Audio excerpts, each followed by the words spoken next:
এদিকে অবশেষে বর্তমানে বাংলাদেশের দুই ফাটাকেষ্ট নিক্সন চৌধুরী ও ব্যারিস্টার সুমন একত্রে হয়ে দুর্নীতির বিরুদ্ধে যুদ্ধ ঘোষণা। নিজে মাল বানাইতাম না, অন্য দুই নম্বর লোককে মাল বানাইতে দিতাম না। আমি কোন দুই নম্বর লোকরে আশ্রয় প্রশ্রয় দিব না। আমি ব্যারিস্টার সুমন প্রয়োজনে আমি এমপিগিরি সাইডে দিব, তারপর দুই নম্বর লোকরে চুলা গাছ পড়বে।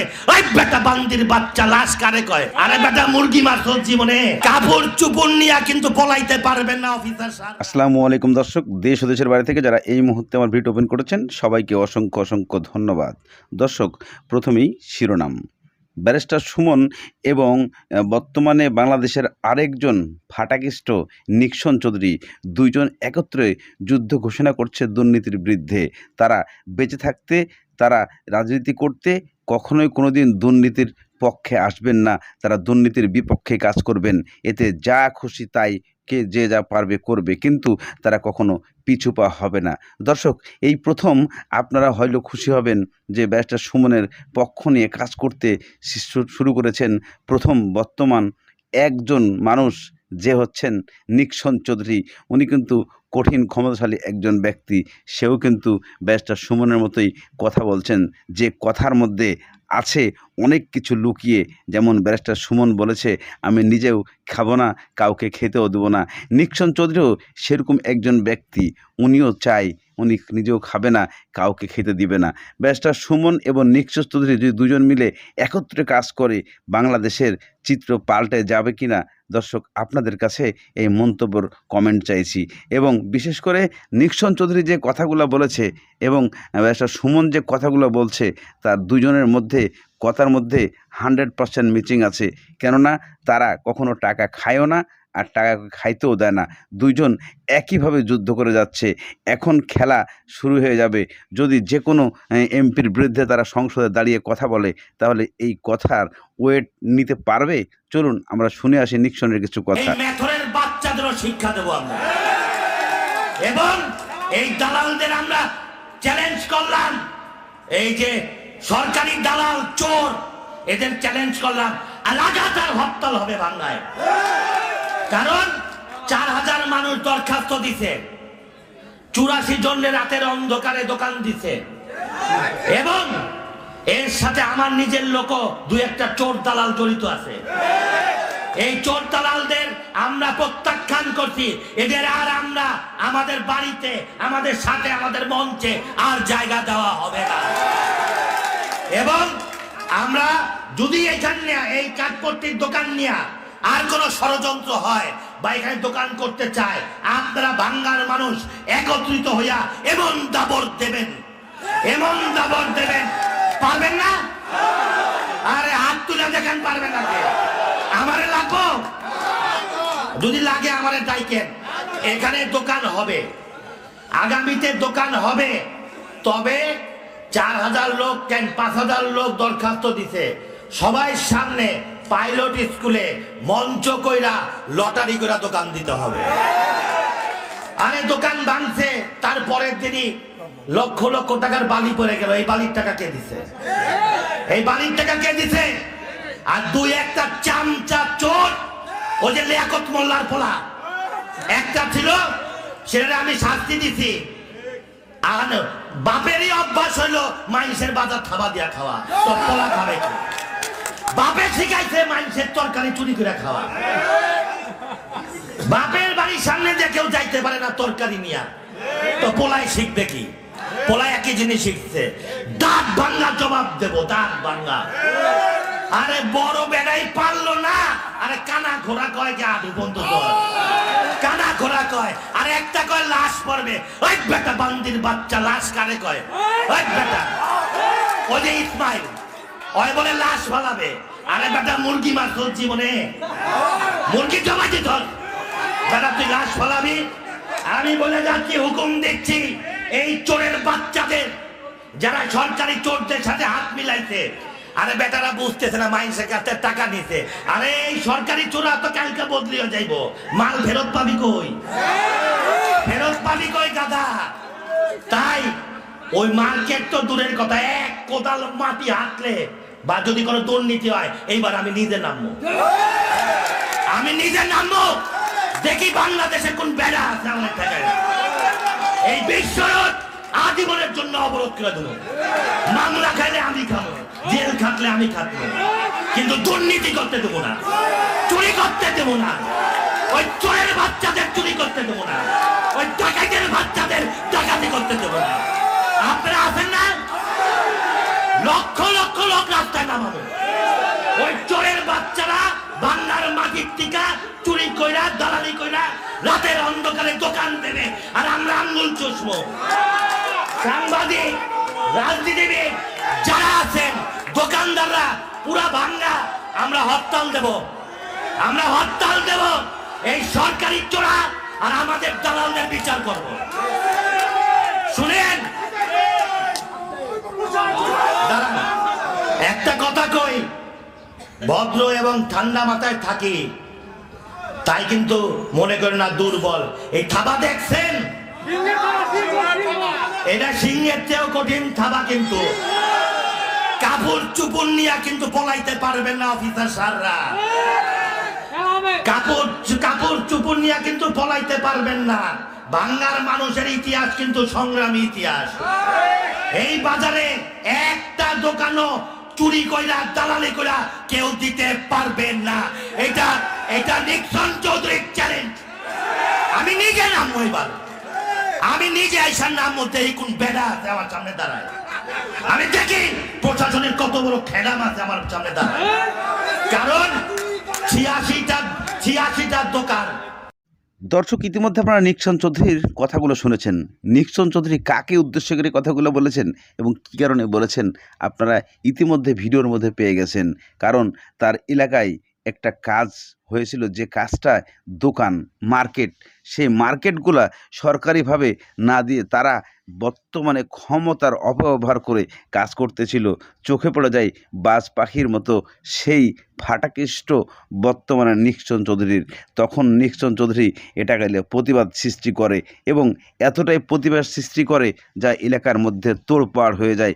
ব্যারিস্টার সুমনের মতো লাগামহীন কথা বলতে শুরু করেন এবং যা মুখে আসে তাই উচ্চারণ করতে থাকেন।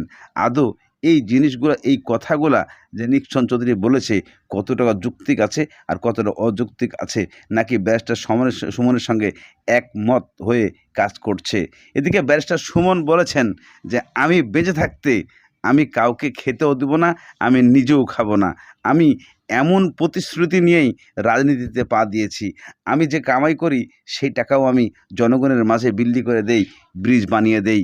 তাহলে আমি কেন এই সমস্ত মানুষদেরকে টাকা খেতে দেব, যে টাকা একমাত্র জনগণেরই ভরসা, জনগণেরই আশা? সেই মানুষগুলোকে না খাওয়িয়ে রেখে এই টাকা আমি কাউকেই খেতে দেব না। আমি ব্যারিস্টার সুমন।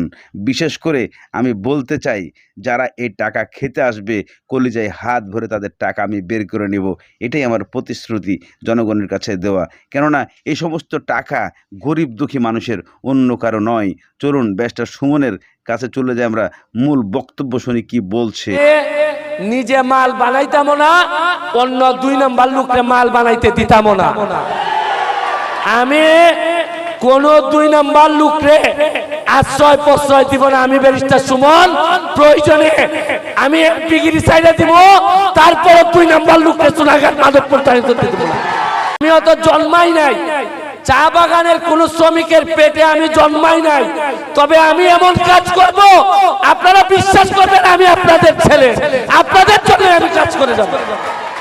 কারণ যে সম্মান আমারে আপনারা দিবেন, নৌকারে ভোট না দিয়ে আপনারা আমারে দিবেন, 50 বছরে আপনারা আমারে দিবেন, এই ঋণ কোনোদিন শোধ হবার না।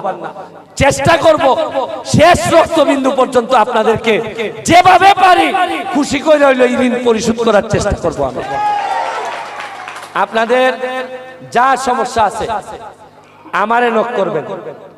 আমার কোনো এপিএস নাই, পিএস নাই, সরাসরি সুমন ভাইয়ের কাছে যাবেন, গিয়ে বলবেন সুমন ভাই আমার এই সমস্যা। আরে কিছু করতে পারি না পারি, সমস্যার কথাটা শুনতে তো পারবো। আপনাদের কাছে আইসা বলবো হয়তো পারি নাই দিদি, তাও তো আপনাদের কাছে আসবো। আর এক দিদি এখানে বক্তব্য দেয়া গেল, কি নাম রুমা, তার কথাবার্তা আমার এত ভাল লাগছে, আমার কাছে মনে হয়েছে আর 10 বছর পাইলে রুমার কাছে এমপিগিরি সাইডে আমার যাইতে হইব। আমি খুশি হইব রুমার ছেলে বা রুমার মেয়ে যেদিন বড় হয়ে আমারে বলবে আমি পড়াশোনা করে বড় হইছি ব্যারিস্টার, এইবার তুমি যাও, এইবার নৌকা মার্কায় আমি এই এলাকার এমপি হইব। এই দিন আমি সবচেয়ে বেশি খুশি হইব যেদিন চা বাগানের ছেলে মেয়ে আইসা বলবে বহুত হইছে, এইবার যাও, এইবার বঙ্গবন্ধু আমরা ধারণ করবো, এইবার আমি নৌকা নিয়ে দাঁড়াইবো। আপনার পড়াশোনা করা লাগবে, পড়াশোনা ছাড়া আমাদের কোনো পথ নাই। আমি আপনাদেরকে আবারও বলি, পড়াশোনার জন্য যা লাগে আমি ব্যারিস্টার সুমন ভাই আছি। আর যে বাচ্চার বাবা নাই মনে রাখবেন এই বাচ্চার জন্য ব্যারিস্টার সুমন ভাই আছে। যে বাচ্চার মা নাই শুধু বাবা আছে, মনে রাখবেন এই বাচ্চার জন্য ব্যারিস্টার সুমন ভাই আছে। আর কোন চা বাগানের বাচ্চার যদি মাও নাই বাপও নাই, তাইলে মনে রাখবেন যে ব্যারিস্টার সুমন তার ঘরে পাঠাই দিবেন, এই বাচ্চা পালমো আমি ব্যারিস্টার সুমন তার বাবাও। আমার বাসায় অলরেডি 2টা বাচ্চা আছে চা বাগানের, যারে আমি আমার বাসায় রাখছি। কি পড়ছে নাকি বাচ্চা? কি পড়ছে? আরে খুশিতে বাচ্চা পড়েই গেছে দেখি। আচ্ছা, আমি আপনাদেরকে আবারও আশীর্বাদ চাচ্ছি। আর প্রতীক থিয়েটারের জন্য যে সম্মান আপনারা দিয়েছেন, আমি সুনীল দাকে বলবো যে যা লাগে আপনার আমি সরকারি মাধ্যমেও দিতে পারবো। আপনার কি ডিমান্ড আছে? আপনারা সবাই বাগানের জন্য চাইছেন, কিন্তু প্রতীক থিয়েটারের জন্য কেউ কিছু চান নাই, অথচ প্রতীক থিয়েটার আমার দাওয়াত দিয়ে আনছে। এটা আমি আশা করি আপনারা আমার কাছে কিছু চাইবেন, না চাইলেও আমি দেওয়ার চেষ্টা করব, তবে চাইলে আরো ভালো হইতো। আগামী আমার কাছে যে কাবিটা মনে হয় টিয়ার কাবিটা কি জানি আছে, ইংলিশ নাম, এগুলা দিয়ে টাকা আসে, আর এই টাকাগুলাই বেশিরভাগ মাইরা দেয় লোকজন। এবার আমি আইছি তো টাকা আর মারতে দিব না। আমি নিজে মাল বানাইতাম না, অন্য 2 নাম্বার লোককে মাল বানাইতে দিতাম না। আমি কোন 2 নাম্বার লোকরে আশ্রয় প্রশ্রয় দিব না। আমি ব্যারিস্টার সুমন প্রয়োজনে আমি এমপিগিরি সাইডে দিব, তারপর 2 নাম্বার লোককে সোনাঘাট মাধবপুর টানিতে দিব না। আপনারা পড়াশোনা করে আমার হাতকে শক্তিশালী করেন। আমি আপনাদেরকে নিয়ে বঙ্গবন্ধুর সোনার বাংলা বানাইতে চাই এবং জননেত্রী শেখ হাসিনার কাছে একটা সুন্দর সোনারঘাট মাধবপুর উপহার দিতে চাই। আপনারা কিচ্ছু করা লাগবে না, খালি পড়াশোনাটা করান, বাচ্চাকে পড়াশোনার জন্য যা লাগে। দর্শকবিন্দু, আপনারা 2টা মানুষের কথাবার্তা শুনেছেন, ব্যারিস্টার সুমন এবং নিক্সন চৌধুরী, যারা বাংলাদেশের আইডল, বাংলাদেশের বর্তমানে ফাটাকৃষ্ট হয়ে দাঁড়িয়েছে। তারা 5 বছরের টার্গেটে এসে তারা যুদ্ধ করে, কিন্তু বর্তমানে নিক্সন চৌধুরী যে কথাগুলো বলেছে, এই কথাগুলোর মাঝে কি যেন লুকিয়ে আছে আপনারা বুঝতে পেরেছেন। যদি আপনারা বুঝে থাকেন তাহলে অবশ্যই কমেন্টের মাধ্যমে লিখে দিবেন যে নিক্সন চৌধুরীর কথার মধ্যে কি বোঝা যায়, সে দেশের প্রতি কতটুকু তার অগ্রাধিকার, দেশের প্রতি কতটুকু মায়া, কতটুকু মমতা। এদিকে ব্যারিস্টার সুমন বলেছেন যে আমি বেঁচে থাকতে কখনোই কাউকে আমি এই অর্থ খেতে দেব না, প্রয়োজনে আমি এমপিগিরি ছেড়ে দেব, কিন্তু আমি একটা টাকাও কারো খেতে দেবো না। আমি ওয়াদা করেছি এই চা বাগানের শ্রমিকদের সাথে, আমি ওয়াদা করেছি জনগণের সাথে, আমি ওয়াদা করেছি সংসদে বসে আমি কখনো দুর্নীতি করব না, আর দুর্নীতি হতেও দেব না।